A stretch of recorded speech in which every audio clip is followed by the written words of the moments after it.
Have you ever wondered why thousands of Canadians are quietly abandoning universal healthcare and political stability to move to Dubai, while the rest of the world has no idea what's coming? Most people think Canada has it all figured out: free healthcare, safety, quality of life. But the truth will shock you, because behind the frozen landscapes and polite society lies an economic crisis that's pushing talent straight into Dubai's arms. Canada, a G7 nation, resource-rich, politically stable.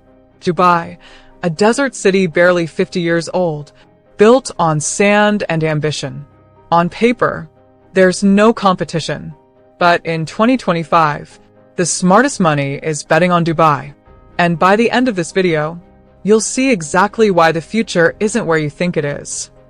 In this video, we're counting down the 10 most shocking reasons why Dubai might have a better future than Canada. Number 1 will completely change how you think about national competitiveness, and only a few people on Earth have connected these dots. One country is building tomorrow. The other is mortgaging it. Before we dive in, make sure to subscribe and turn on the bell, because here on Vultura, we reveal the stories the world hasn't noticed yet. The real shifts in global power that mainstream media won't cover. 10. The foundation nobody talks about, the tax reality. It all starts here. Most people overlook the fundamental wealth equation, but it's the foundation that changes everything. Without understanding this, you'll never see why professionals are fleeing. Canada's tax system is brutal. Federal tax up to 33%, provincial tax up to 25%, combined effective rates hitting 53% in some provinces for high earners. A doctor in Ontario making $300,000 pays nearly $140,000 in taxes. A software engineer in Vancouver making $150,000 takes home barely $95,000. Dubai? Zero income tax. Zero. That $150,000 salary means $150,000 in your account. That $300,000 doctor keeps all $300,000. Over a 10-year career, a Canadian professional loses $500,000 to $1 million to taxes that a Dubai resident keeps and invests. That's not a small difference. That's generational wealth. And that was just the beginning, because what happened next at number 9 shows how living costs are destroying Canadian dreams. 9. The hidden advantage, the housing crisis versus housing opportunity. At number 9, we uncover the housing nightmare that's breaking Canada. On the surface, it looks manageable, but underneath, it's a crisis even the government can't solve. The average home price in Toronto is $1.1 million. In Vancouver, $1.2 million. A starter condo in these cities runs $600,000 to $800,000. Young professionals are locked out completely. Mortgage payments consume 60 to 70% of income. You're not building wealth, you're surviving. Dubai flips this. A luxury one-bedroom apartment in Dubai Marina costs $300,000 to $400,000. A two-bedroom in a prime area? $500,000 to $700,000. For the price of a Toronto condo, you can own a stunning waterfront property in one of the world's most dynamic cities. But here's the kicker. Dubai real estate appreciates at 8 to 12% annually in growth zones. Canadian real estate is stagnating or declining as interest rates crush buyers. Your Dubai property is an investment. Your Canadian property is a debt trap. A 35-year-old engineer told me, in Toronto, I'd save for 15 years to afford a down payment. In Dubai, I bought in 2 years and my property's value increased $80,000. That's the opportunity gap. But that was nothing compared to what came next. Number 8 shows how economic growth tells the real story. 8. The move no one saw coming. Economic growth versus economic stagnation. While other countries were managing decline, Dubai did the opposite, and it worked. This single reality created a ripple effect that changed the global competition. Canada's GDP growth, 1 to 2% annually. Productivity, declining. Industries stagnating. The economy is coasting on past success, while innovation happens elsewhere. Government spending is out of control. Debt is rising. and young Canadians face lower living standards than their parents. Dubai's GDP growth, 4 to 6% annually. New industries launching monthly. Free zones attracting global companies. Crypto, AI, fintech, logistics. Dubai is the testing ground for tomorrow's economy. The energy is palpable. Walk through downtown Dubai, and you feel what 1990s Silicon Valley must have felt like. Canada feels like it's managing decline. Dubai feels like it's building an empire. One country is asking, how do we maintain what we have? The other is asking what's possible if we move faster? Here's the reality. Economic growth creates opportunities. Stagnation kills them. A young professional in Canada fights for limited positions in mature companies. That same professional in Dubai has 10 offers from companies scaling globally. Growth attracts talent. Stagnation repels it. And if you think that's bold, wait till you see number 7. That's where the innovation gap becomes undeniable. 7. The strategy that outsmarted the world. Innovation versus regulation. Number 7 is pure genius. Instead of regulating new technology into submission, Dubai embraces it. It's like watching a chess player plan 10 moves ahead while everyone else plays defense. Canada's approach: regulate first, innovate later. Crypto companies flee to friendlier jurisdictions. AI startups move to the US. Fintech founders go to Singapore or Dubai. The regulatory burden is crushing innovation before it starts. Cannabis took decades to legalize. Autonomous vehicles are stuck in committee. The system is designed to slow change, not accelerate it. Dubai's approach: build the infrastructure, attract the innovators, regulate smartly. They launched the world's first government blockchain strategy. They created free zones where crypto companies operate freely. They're testing autonomous vehicles on real streets. They built an AI university. They're not debating the future, they're building it. In 2023, Dubai attracted over $5 billion in crypto and blockchain investment. Canada? Barely $500 million, most of which left after regulatory uncertainty. The innovation gap isn't theoretical, it's capital and talent voting with their feet. But that intelligence wasn't just for business. Number 6 proves they built something Canada can't compete with. 6. The future hidden in plain sight. The global hub versus the regional player. Most people walk past it every day without realizing what it means. Number 6 is where geography meets strategy, the foundation of tomorrow's power. Canada is geographically isolated, next to the US, yes, but far from Asia, Africa, and the Middle East, where most of the 21st century's growth is happening. Canadian businesses operate in 1 or 2 time zones. The global game requires 24/7 connectivity. Dubai sits at the crossroads of the world. 4 hours to Europe, 3 hours to Africa, 4 hours to India, 7 hours to China. A Dubai-based company operates across 3 continents before lunch. The airport handles 90 million passengers annually. It's not a regional hub, it's the global hub. But here's what this really means. Network effects. The smartest people from 200+ countries are in Dubai. The capital flows through Dubai. The deals happen in Dubai. A Canadian entrepreneur is isolated. A Dubai entrepreneur is connected to $10 trillion in capital and 3 billion potential customers. Canada has resources. Dubai has access. And in the digital age, access beats resources every single time. But this next one, number 5, it's the turning point where lifestyle quality diverges completely. 5. The silent power shift, weather, lifestyle, and mental health. This is the moment everything changed. Number 5 reveals how climate and lifestyle are quietly reshaping where top talent wants to live. Let's be honest. Canadian winters are brutal.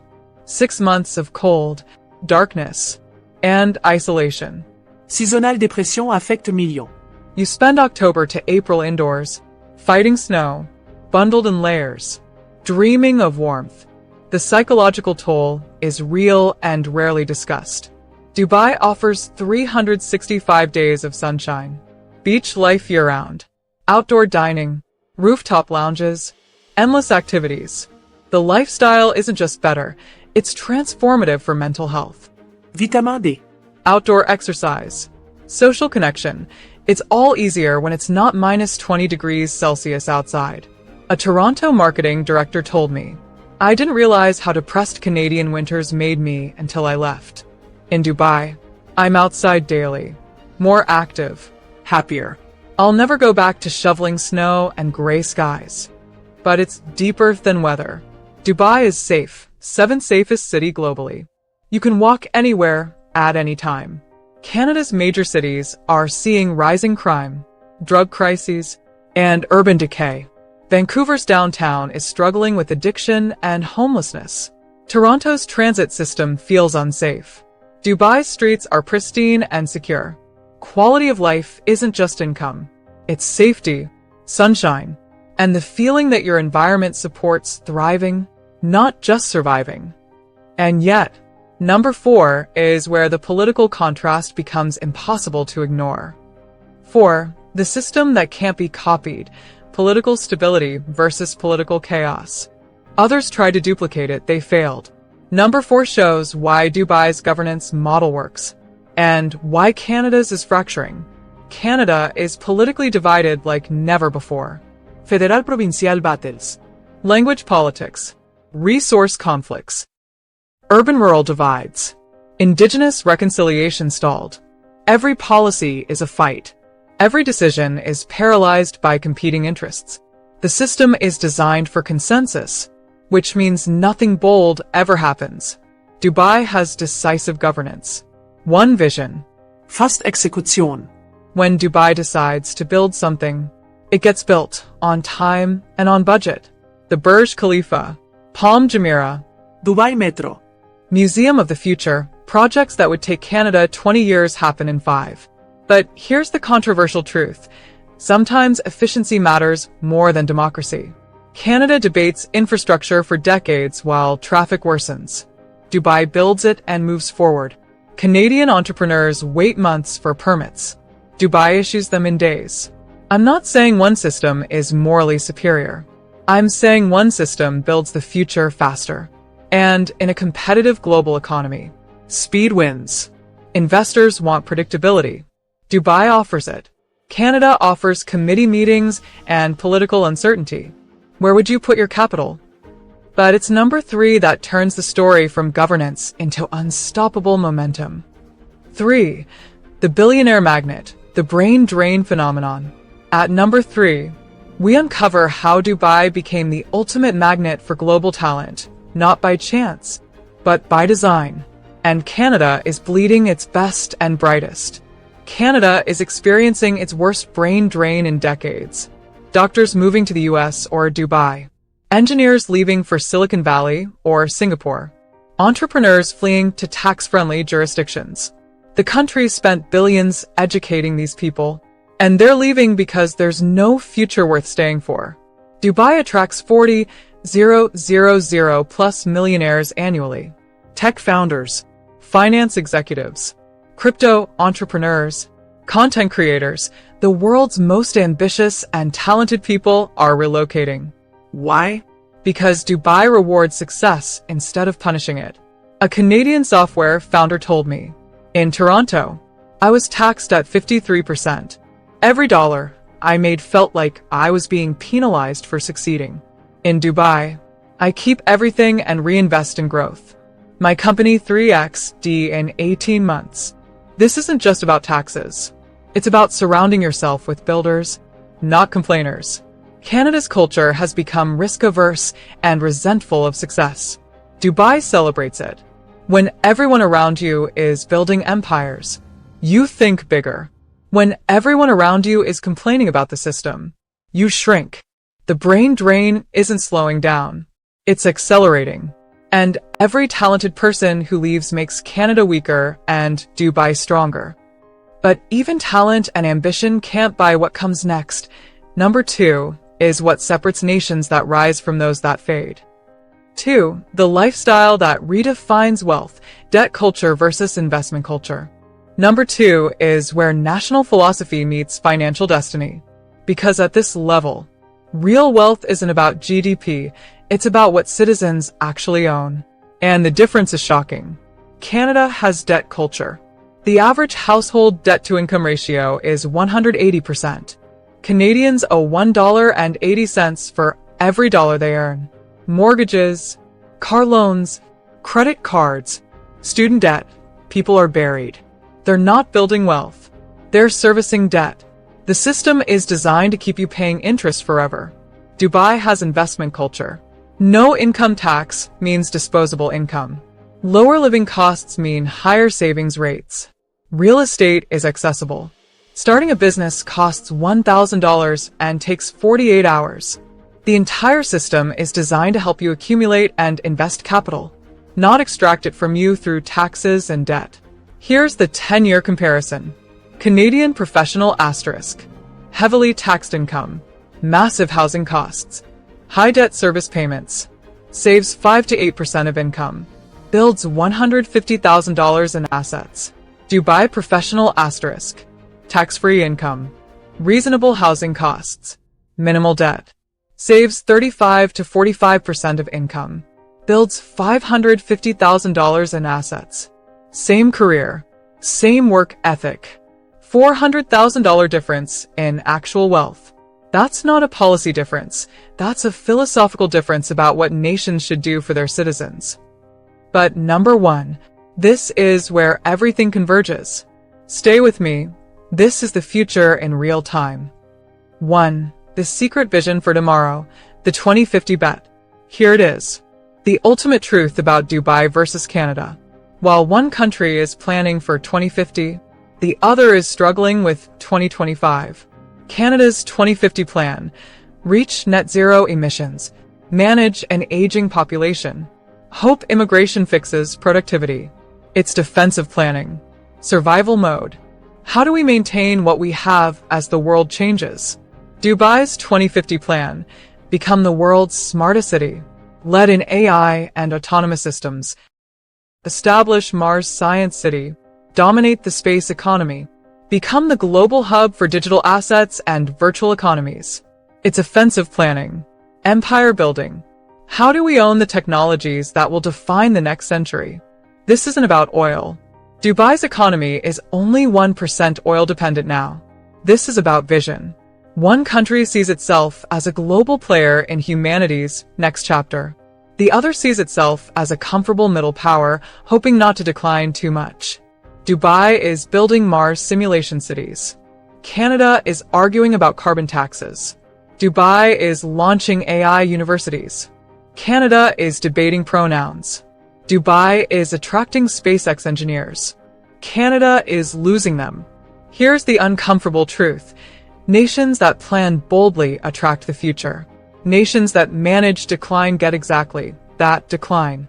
By 2050, Dubai plans to be the gateway to space commerce, the center of AI governance, and the capital allocation hub for 5 billion people.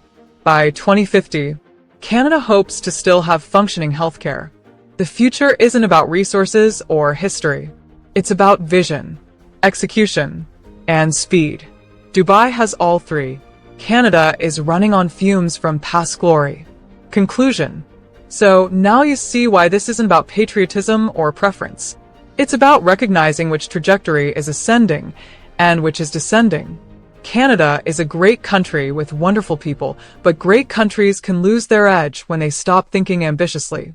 Dubai isn't perfect, but it's hungry, fast, and building tomorrow while others debate yesterday. The question is, which future do you want to be part of? The comfortable decline or the uncomfortable rise? Here's what I want to know. Am I being too harsh on Canada? Are there advantages Canada has that I'm missing? And for Canadians watching, are you staying and fighting for change? Or are you considering the move? Drop your thoughts below. I genuinely want to hear both perspectives. If this opened your eyes to the global competition for talent and capital, hit that subscribe button and give this video a thumbs up. Share it with someone who still thinks geography doesn't matter in career planning. You're watching Vultura, where we decode wealth before the world catches on. The future isn't where you think it is.